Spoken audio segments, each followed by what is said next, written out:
چلتی بس میں نکاح۔ دوستو، لاہور سے ایبٹ آباد بس جا رہی تھی۔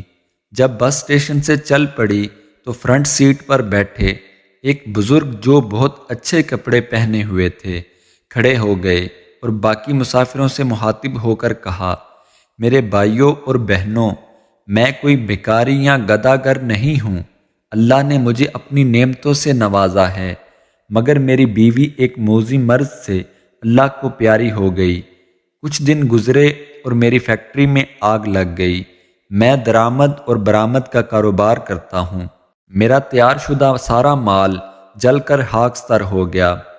پھر کچھ مدت گزری کہ مجھے دل کا دورہ پڑا۔ رشتہ داروں نے جب یہ محسوس کیا کہ اس کے برے دن آنے لگے، انہوں نے ہم سے رابطہ منقطع کر لیا۔ ڈاکٹروں نے میرے بچنے کی ضمانت کم ہی دی ہے۔ میری یہ جوان بیٹی ہے اور اس کا کوئی وارث نہیں رہے گا۔ کوئی اس کے دامن عصمت کو تار تار نہ کرے، یہی غم زیادہ کھائے جا رہا ہے۔ اور اس شخص کی ہچکی بند گئی۔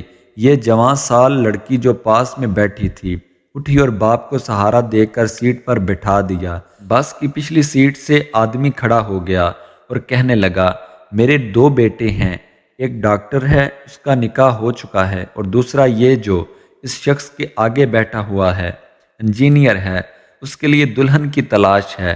میں اس بزرگ سے درخواست کرتا ہوں کہ یہ اپنی بیٹی کا نکاح میرے اس بیٹے سے کر دے۔ میں وعدہ کرتا ہوں کہ اس بچی کو کبھی باپ کی کمی محسوس نہیں ہونے دوں گا۔ لڑکا کھڑا ہو گیا اور کہا، مجھے رشتہ قبول ہے۔ بس میں موجود ایک مولوی صاحب کھڑے ہو کر کہنے لگے، یہ سفر بہت مبارک سفر ہے، نکاح جیسا مقدس عمل ہو جائے، وہ بھی سفر میں، اس سے اچھی بات کیا ہوگی؟ اگر لوگوں کو اعتراض نہ ہو تو میں نکاح پڑھا دوں۔ سب کہنے لگے، ماشاء اللہ، سبحان اللہ، الحمدللہ وغیرہ وغیرہ، اور مولوی صاحب نے نکاح پڑھا دیا۔ ایک اور صاحب کھڑے ہو گئے اور کہنے لگے، میں چھٹی پہ جا رہا تھا اپنے گھر والوں کے لیے لڈو لے کر، مگر اس مبارک عمل کو دیکھ کر سمجھتا ہوں کہ لڈو ادھر ہی تقسیم کر دیں۔ اس نے دلہن کے باپ سے مخاطب ہوتے ہوئے کہا۔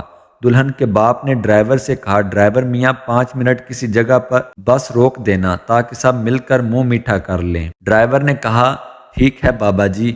مغرب کی نماز کے بعد جب اندھیرا ہونے لگا تو لڑکی کے باپ نے ڈرائیور سے بس روکنے کو کہا اور سب مسافر مل کر لڈو کھانے لگے۔ لڈو کھاتے ہی سب مسافر سو گئے۔ ڈرائیور اور کنڈکٹر جب نیند سے جاگے تو اگلی صبح کے 8 بجے تھے، مگر دلہن اور دولہا، ان کے 2 باپ، مولوی صاحب اور لڈو بانٹنے والا بس سے غائب تھے۔ اتنا ہی نہیں بلکہ کسی مسافر کے پاس نہ گھڑی، نہ چین، نہ پیسے، بلکہ کچھ بھی نہیں تھا۔ ان کو یہ 6 ممبرز کا گروپ مکمل طور پر لوٹ چکا تھا۔